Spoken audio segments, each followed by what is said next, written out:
Good morning all of you.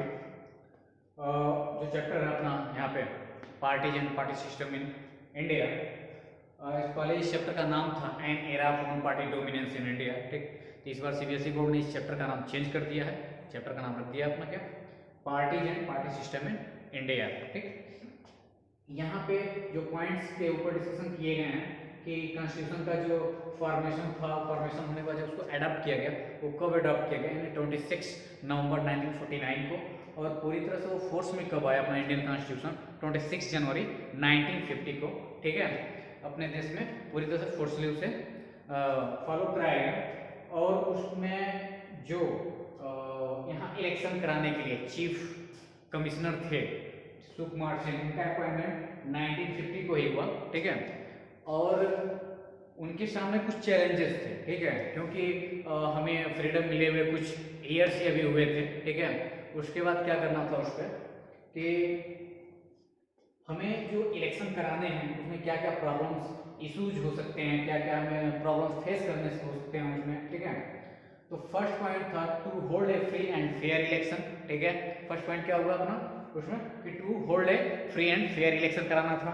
दूसरी चीज drawing a boundaries of the electoral constituencies. ठीक है, यानी जो निर्वाचन क्षेत्र थे उनके लिए बाउंड्रीज करना था, सीमांकन करना था उनका, ये भी एक बहुत बड़ा चैलेंज था। ठीक है, थर्ड पॉइंट क्या था, प्रिपेयरिंग द इलेक्टोरल रोल। ठीक है, जो सूची होती है, ठीक है, लिस्ट होता है इलेक्टोरल रोल, ठीक है, उसको भी प्रिपेयर करना था, ये भी चैलेंजेस में से एक पॉइंट था उसमें। ठीक है, training of over 30,000 and near about 3 lakhs officers and polling staff to conduct the election। जो इलेक्शन को कंडक्ट कराने वाले थे, या वहाँ जो स्टाफ मेंबर जाने वाले थे, या जो उसमें वर्कर्स थे काम करने के लिए उसके, ठीक है, जो 3 लाख नियर अबाउट थे, उनके स्ट्रेंथ थे, ठीक है, उनको ट्रेंड भी करना था। ठीक है, कि वो इस तरह से ट्रेंड हो जाए कि वहाँ पे कोई भी प्रॉब्लम्स या इश्यूज क्रिएट हो रहे हैं तो उसको वो होल्ड अप कर सकें।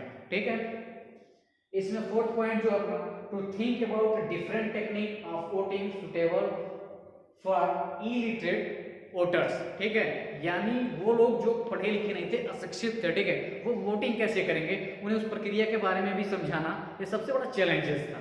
ठीक है, ठीक, उसके बाद क्या होता है कि the first 3 general election where held from October 1951 to February 1952, and this election is referred to as the 1952 election since most part of the country voted in January 1952। ठीक है, जो डेट हमें दिए गए थे 1951 में इलेक्शन कराने के लिए, वो किसी कारणवश फिर पोस्टपोन होते रहे, 1952 में स्टार्ट उसे किया गया। ठीक है, उसके बाद हमें जो पॉइंट मिलता है कांग्रेस सिस्टम। ठीक, कांग्रेस सिस्टम है क्या। ठीक है, अब जैसा आपने सुन रखा हुआ कि 1885 में, ठीक है, मुंबई के एक गोकुलदास तेज प्रताप महाविद्यालय, संस्कृत महाविद्यालय में इसका फॉर्मेशन हुआ था, ऑर्गेनाइज किया गया था वहाँ पे। A.O. ह्यूम जो एक अंग्रेज ऑफिसर थे, इंग्लिश ऑफिसर थे, उनके नेतृत्व के लीडरशिप में ये ऑर्गेनाइज किया गया, और उसके फर्स्ट जो प्रेसिडेंट हुए कांग्रेस पार्टी के, ठीक है, भीमेश चंद्र बनर्जी थे। ठीक, और वही कांग्रेस सिस्टम जब देश आजाद हुआ उसके बाद से एक ऐसी पार्टी थी, पर्टिकुलर रूप से एक पार्टी थी कांग्रेस, ठीक है, जो स्प्रेड थी अक्रॉस द इंडिया। ठीक है, उसके अपने जो लीडर्स थे, उनके जो लीडर थे जैसे पंडित जवाहरलाल नेहरू, वो काफ़ी करिस्मेटिक और मैजिकल लीडर थे इस पार्टी के। दूसरी चीज कि इनके भी जो रीजनल लीडर्स थे वो पूरे इंडिया में स्प्रेड थे पूरी तरह से, और उसके लिए कहीं ना कहीं जो इश्यूज या प्रॉब्लम्स होते थे उसको फेस करते थे, उसको सॉल्व करते थे। ठीक है, और इसलिए यहाँ के जो सिटीजन्स और पीपल्स थे इस पार्टी को काफ़ी लाइक करते थे, क्योंकि इस पार्टी की जो आइडियोलॉजी होती थी वो लोकल एरियाज के लोगों के प्रॉब्लम्स पे बेस्ड होती थी कि उसको हम कैसे दूर करेंगे। ठीक है, इसलिए पार्टी काफ़ी लोकप्रिय हो गई थी। ठीक, और यहाँ पे देखा जाए तो 1952 जो फर्स्ट जनरल इलेक्शन होता है, उसके बाद 1957 आफ्टर 5 इयर्स, ठीक है, एंड 1962, यानी इन 3 फर्स्ट जनरल इलेक्शन जो होते हैं, ठीक है, वहां पे कांग्रेस का ही डोमिनेंस देखने को मिलता है, इसलिए कि एक ही पार्टी है, पूरे कंट्री में स्प्रेड है, इसकी छोटी छोटी इकाइयां हैं रीजनल सेक्टर्स में भी, ठीक है, लोकल सेक्टर्स में भी, उनके अपने लीडर वहाँ प्रॉपर वर्क कर रहे हैं। और कांग्रेस जो लोकल एरियाज में रीजनल लेवल पे, स्टेट लेवल पे जो भी प्रॉब्लम्स थे, उन प्रॉब्लम्स को वो फेस ऑन करने के लिए उस चीज़ को, ठीक है, काफ़ी रिस्पॉन्सिबल दिखता था हर वक्त अपने मैनिफेस्टो में। वो अपने मैनिफेस्टो में, ठीक है, अक्सर ये इस बात का जिक्र करता रहता था, ठीक है, कि कैसे वो इस प्रॉब्लम से लड़ेगा या उसको सॉल्व करेगा, ठीक है, या उनके जो लीडर्स थे वो कैसे आम लोगों तक पहुंच के अपनी बातें रखते थे, ठीक है।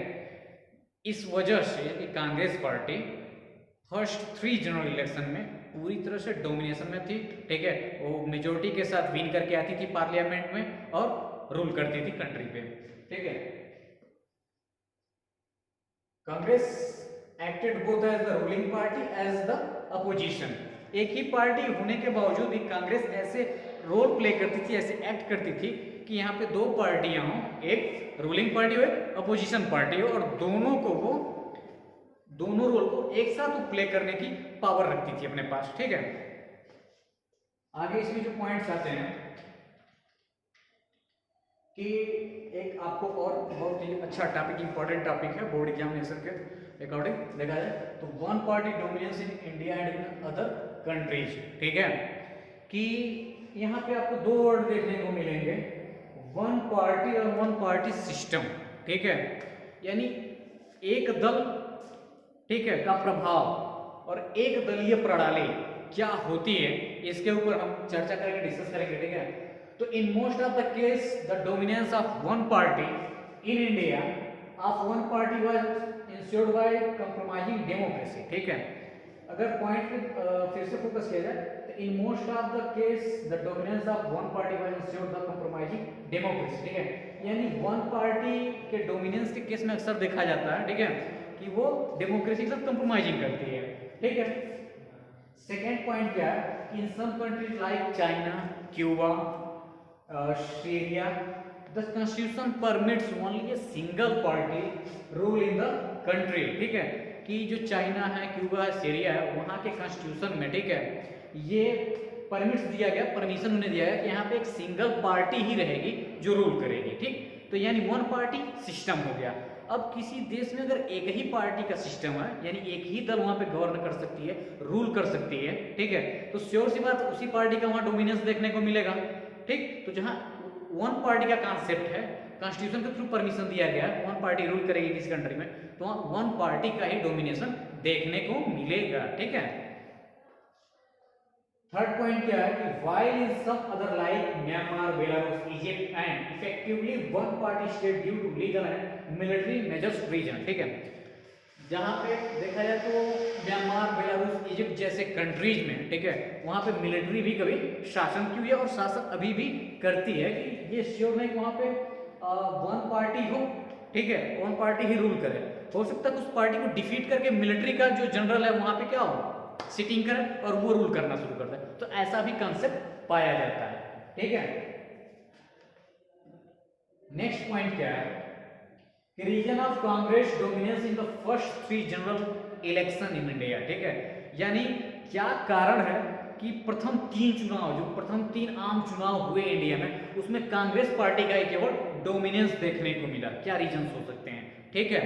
तो फर्स्ट एंड ऑल जो रीजंस हैं यहाँ पे, important role in the national movement, ठीक, कहा जा रहा है कि कांग्रेस पार्टी जो थी इंडिया के नेशनल मूवमेंट में, ठीक है, इंपॉर्टेंट रोल प्ले किया था, यानी कि भारत को आजाद कराने के लिए जब ब्रिटिश गवर्नमेंट यहाँ रूल कर रही थी, ठीक है, तो उस समय जब कांग्रेस पार्टी का फॉर्मेशन किया जा रहा था, ऑर्गेनाइज किया जा रहा था इसे, तो इसका मेन ऑब्जेक्टिव यही था कि हम इंडिया को फ्रीडम दिलाने में क्या करेंगे, लीडरशिप करेंगे, ठीक। तो उस लीडरशिप को यहाँ दिखाया गया कि important role in the national movement, यानी उसने नेशनल मूवमेंट में इंपॉर्टेंट रोल प्ले किया था, कौन, कांग्रेस पार्टी। तो ये फर्स्ट रीजन होता है, ठीक है, कि इसका डोमिनेशन क्यों फर्स्ट 3 जनरल इलेक्शन में इंडिया में देखने को मिला था, ठीक है। One party to have an organisation spread all over the country, जैसे मैंने पहले भी बताया कि एक पार्टी है जो पूरे भारत में, ठीक है, पूरे भारत में फैली हुई थी, यानी इसके ब्रांचेज भारत के हर एक स्टेट में थे, हर कोने कोने में थे, ठीक है। तो जब जिस पार्टी के ब्रांचेज, ठीक है, पूरे भारत में अगर स्प्रेड हैं, फैले हुए हैं, ठीक है, वहाँ पे उनकी संस्थाएं हैं, उनके लीडर्स भी होंगे तो उनकी आइडियोलॉजी भी होगी और लोगों के प्रॉब्लम्स भी सॉल्व कर रहे होंगे। तो श्योर सी बात है कि जब जनरल इलेक्शन होगा और उसी पार्टी के रिप्रेजेंटेटिव यानी लोकल एरिया के जो लीडर्स हैं वो रिप्रेजेंट करेंगे अपने लोगों को और इलेक्शन में कॉन्टेस्ट कर रहे हैं, तो श्योर सी बात उनकी जीत पक्की है, विन करेंगे वो पूरी तरह से, मेजोरिटी में आएंगे। ठीक है, फोर्थ पॉइंट क्या था, थर्ड पॉइंट क्या था इसमें कि most popular and charismatic leader, यानी most popular and charismatic leader यानी पंडित जवाहरलाल नेहरू जो कांग्रेस पार्टी के हेड ऑफ थे देखा जाए तो, ठीक है, तो वो काफी चर्चित भी थे, पॉपुलर थे, लिटरेट पर्सन थे। ठीक है, और करिस्मेटिक लीडर्स का मतलब ये हुआ कि वो लोगों के जो प्रॉब्लम्स थे, जो इश्यूज थे, उसको बहुत बेहतर ढंग से जानते थे। ठीक है, उनकी जानकारी उन्हें बड़ी अच्छी थी और उससे फेस कैसे करना, उसे सॉल्व कैसे करना, ये पंडित जवाहरलाल नेहरू को बड़े अच्छे से आता था। ठीक है, जो एक ये भी रीजन है कि उन फर्स्ट थ्री जनरल इलेक्शन में विन करने की मेजोरिटी के साथ कि इनकी आइडियोलॉजी, इनके कंसेप्ट, ठीक है, वहां पे दिख रहे थे पार्टी के थ्रू इनको। ठीक है, फोर्थ पॉइंट क्या अपना यहाँ, the coalitional nature of the Congress party tolerated and encouraged various function।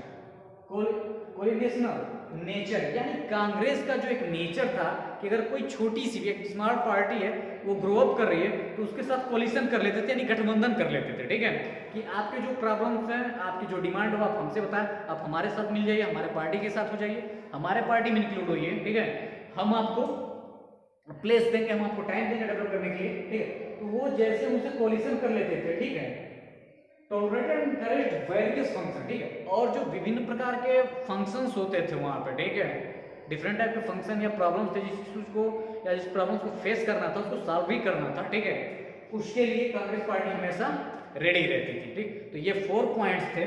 ठीक है, जो बेहद इंपॉर्टेंट है। अगर आपसे short question, very short question में अगर क्वेश्चन पुटअप किया जाता है कि what is the reason of Congress dominance in the first 3 general election, ठीक है, तो आप वहां अगर वेरी शॉर्ट में पूछता है तो केवल आप 2 पॉइंट्स राइट करेंगे, 1 पॉइंट राइट करेंगे, आपको पूरे फुल मार्क्स मिलेंगे।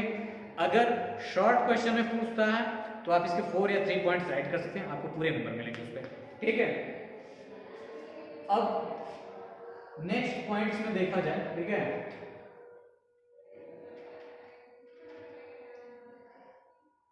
ठीक, 1960s का जो डिकेड था काफी डेंजरस था। ठीक है, 1960 का जो दशक था काफी एक खतरनाक स्थिति में था, सिचुएशंस उस समय सही नहीं थे भारत के। क्यों?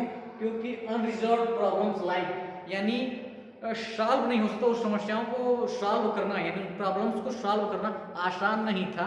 उन्हें क्यों अनरिजॉल्व प्रॉब्लम्स कहा गया? लाइक जैसे पॉवर्टी था। ठीक है, अगर किसी कंट्री में पॉवर्टी है तो suddenly within a minute, within hour, within days, within month उसे दूर नहीं किया जा सकता। ठीक, ये सबसे बड़ा उस समय एक डेंजरस डिकेड में से सबसे बड़ा इंपॉर्टेंट रीजन जो है पॉवर्टी है, जिसको सडनली एंड नहीं किया सकता है। ठीक है, सेकेंड था इनइक्वलिटी यानी सोसाइटी में असमानताएं थी। ठीक, उस असमानताओं को भी दूर करने के लिए, ठीक है, हमको रिलीजियस इंस्टीट्यूशंस, ठीक, और उस समय के जो उनके अपने लीडर्स थे सबसे हमें डिस्कस करना पड़ता, सबसे बात करना पड़ता, उसमें रिफॉर्म्स की भी आवश्यकता थी। ठीक है, लोगों के माइंडसेट को चेंज करना पड़ता। ठीक, और जैसा हमारा Indian constitution article 17 evolution of untouchability को लाया, ठीक है, जिसके थ्रू हम समाज में से अस्पृश्यता का अंत किए ताकि लोगों के बीच में एक इक्वलिटी का जो ग्राउंड बेस हम उसे प्रिपेयर कर सकें। ठीक है, थर्ड पॉइंट है अपना,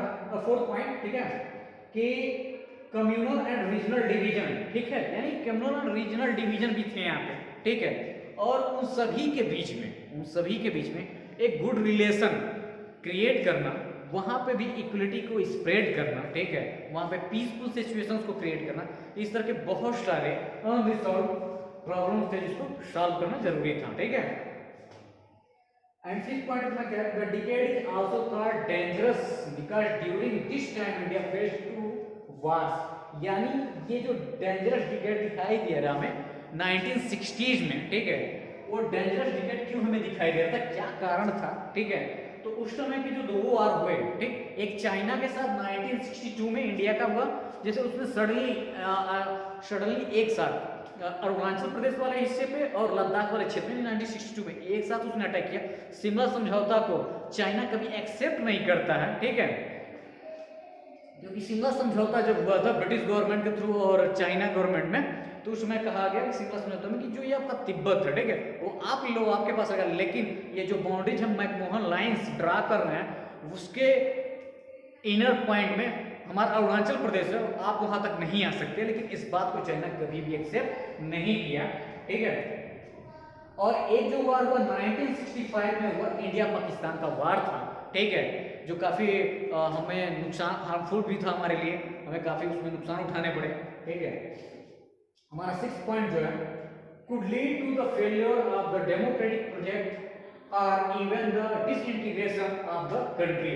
यानी कहा जाए कि आज फ्रीडम के बाद हम अपना हमारा जो देश था, ठीक है, उस कंट्री में जो चैलेंज था एक और कि हमें डेमोक्रेटिक कंट्री, ठीक है, डेमोक्रेटिक गवर्नमेंट एस्टेब्लिश करना था। ये सबसे बड़ा चैलेंजिंग रोल था हमारे लिए, हमारे नेताओं के लिए, हमारे लीडर्स के लिए, ठीक है। और डेमोक्रेटिक कंट्री पहले ही स्टेब्लिश करना, उसको क्रिएट कर लेना और उसके सारे जो भी रूल्स रेगुलेशन होंगे उसको फॉलो कराना बहुत जरूरी था, ताकि हमारे देश में डिसइंटीग्रेशन का माहौल ना बनने पाए। यानी क्या कह सकते हैं कि एक तरह से जो सोसाइटी थी अपनी या राज्यों के बीच में जो संबंध थे वो कहीं से विच्छेद ना हो, विघटन ना हो देश का, ठीक है।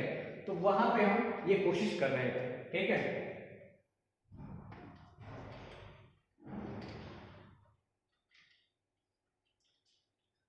इसके आगे जो पॉइंट्स हमें मिलता है, हाँ,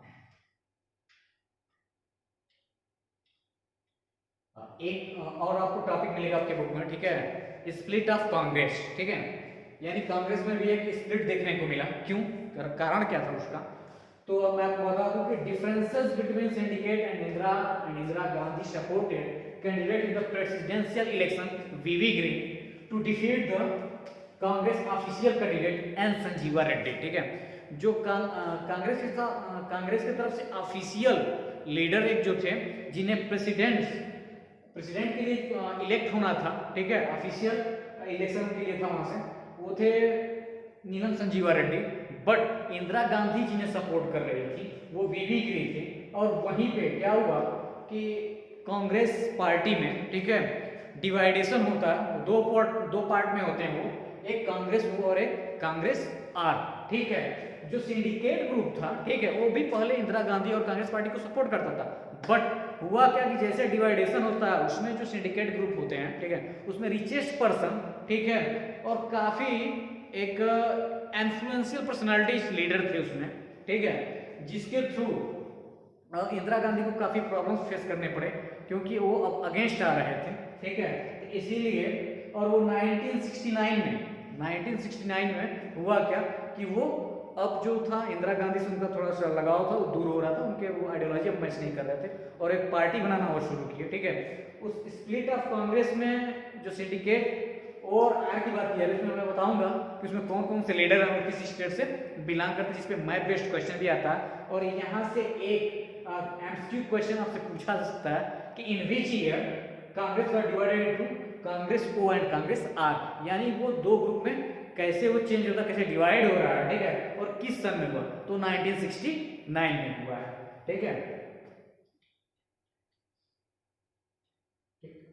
अब इसका कंक्लूजन देखा जाए, ठीक है।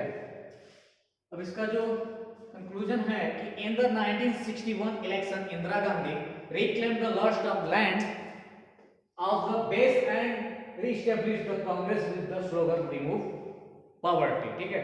यानी इंदिरा गांधी 1971 में, ठीक है, कैसे फिर से उनकी जो पार्टी है रिस्टोर होगी, ठीक है, कैसे वो बैकअप करेंगे, मूव ऑन करेंगे, ठीक है। तो उनका एक स्लोगन था रिमूव पॉवर्टी, यानी गरीबी हटाओ का उन्होंने नारा दिया और उसके थ्रू उन्होंने 1971 में कम बैक किया है और बहुत ही मेजोरिटी के साथ कम बैक किया, पार्लियामेंट इलेक्शन उन्होंने विन किया, ठीक है। तो और उसके बाद जो एक डॉक्टर राममनोहर लोहिया एक लीडर है जिन्होंने सोशलिज्म का प्रिंसिपल प्रोपाउंडेड किया है इसको, ठीक है। उन्होंने कहा कि 1967 में कि किसी भी बेस पे इंदिरा गांधी या उनकी पार्टी कांग्रेस आनी नहीं चाहिए, ठीक है, स्टेट में गवर्न करने के लिए। तो उन्होंने ऐसा करके भी दिखाया। डॉक्टर राममनोहर लोहिया ने काफी फाइट की, उनकी स्ट्रेटजी थी no Congress parties coming into the state election, ठीक है। तो इस पे हुआ कि 1967 में उन्हें डिफीट होना पड़ा था कांग्रेस पार्टी को, बट क्या था कि पंजाब में वो पॉपुलर यूनाइटेड फ्रंट के नाम से जाने भी गए। ठीक है, नेक्स्ट पॉइंट देखा जाए। ठीक, तो यहाँ पे आप सिंडिकेट लीडर्स को देख सकते हैं, उनके नाम है और नेम ऑफ स्टेट, वो जिस स्टेट से बिलोंग करते हैं, इस पे अक्सर क्वेश्चंस पुट अप किए जाते हैं, आप इसको थोड़ा ध्यान दीजिएगा इस पे। ठीक है, तो फर्स्ट नंबर पे है के कामराज, जो लीडर्स ऑफ सिंडिकेट के हैं। और सिंडिकेट लीडर्स कहते किसे हैं, तो जो इन्फ्लुएंशियल और पावरफुल लीडर थे कांग्रेस में, इन्फ्लुएंशियल और पावरफुल, यानी पॉलिटिकल पावर था उनके पास। दूसरा कि वो अपने आइडियोलॉजी और अपने बातों से किसी को भी प्रभावित कर सकते थे। ठीक है, तो ये दोनों क्वालिटी उनके पास थी, जिससे वो सिंडिकेट ग्रुप में वो मेंबर कहे जाते थे। ठीक है, और कांग्रेस उनको क्या करती थी, सिंडिकेट बोलती थी। जब वो कांग्रेस के अगेंस्ट हुए तो कांग्रेस इनको सिंडिकेट बोलना शुरू करती। ठीक है, तो वहां पे जो लीडर थे के कामराज, ठीक है, वो बिलोंग करते थे मद्रास से। यस के पाटिल थे, वो बॉम्बे सिटी से बिलोंग करते थे। के एस निंजालिंगप्पा जो थे वो मैसूर से, कर्नाटका से, मैसूर से बिलोंग करते थे। और अतुल्य घोष जो थे, ठीक है, वो वेस्ट बंगाल से रिलेटेड थे। ठीक, और एन संजीवा रेड्डी, नीलम संजीवा रेड्डी, ठीक है, जिनके बारे में अभी ने अपने ऊपर कल स्टडी किया है कि जो ऑफिशियल लीडर वो डिक्लेयर थे कि इन्हें प्रेसिडेंशियल के लिए हम कॉन्टेस्ट में स्टैंड कर रहे हैं। ठीक है, तो वही नीलम संजीवा रेड्डी हैं, आंध्र प्रदेश से थे। ठीक है, तो ये आपके 5 लीडर्स ऐसे हैं सिंडिकेट वाले। ठीक है, कि जो अलग अलग स्टेट या सिटी से बिलोंग करते थे। के कामराज मद्रास, एस के पाटिल बॉम्बे सिटी, के एस निंजालिंगप्पा जो हैं वो मैसूर से हैं, कर्नाटका। अतुल्य घोष आपके वेस्ट बंगाल से हैं, और नीलम संजीवा रेड्डी आंध्र प्रदेश से। हमें सेंड कर देते हैं तुरंत।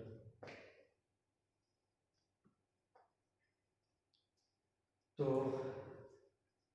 अब आगे देखा जाए कि प्रेसिडेंशियल इलेक्शन 1969 में हुआ था। ठीक है, तो इस पे भी क्वेश्चंस बनते हैं आपके। ठीक, और इस पे क्वेश्चंस जो बनेंगे वो इसके बारे में पूछा सकता है कि प्रेसिडेंशियल इलेक्शन 1969 ऐसा क्या हुआ था। ठीक है, तो फर्स्ट पॉइंट में ये दिखाया जा रहा है कि following doctor Zakir Hussain death the post of president of India fail vacant that year. होता क्या है कि जो उस समय डॉक्टर जाकिर हुसैन प्रेसिडेंट होते हैं इंडिया कंट्री के, अचानक से उनकी डेथ होती है। ठीक है, और वो जो सीट होती है पूरी तरह से वैकेंट हो जाती है, तो वो रीजन हो जाता है कि प्रेसिडेंशियल इलेक्शन 1969 में कराना होता है। ठीक है, कंडक्ट करना होता है। ठीक, सेकेंड पॉइंट क्या है इसमें कि dispute mister Gandhi reservation the syndicate manage to nominate her long time opponent the then speaker of the Lok Sabha N Sanjiva Reddy as the official Congress candidate for ensuring presidential election. वही बात जो पहले हो रही थी कि नीलम संजीवा रेड्डी को ऑफिशियल कैंडिडेट डिक्लेयर किया गया था। ठीक है, और ऊपर लोकसभा के क्या थे, स्पीकर थे। ठीक, तो उनको क्या किया जाता है,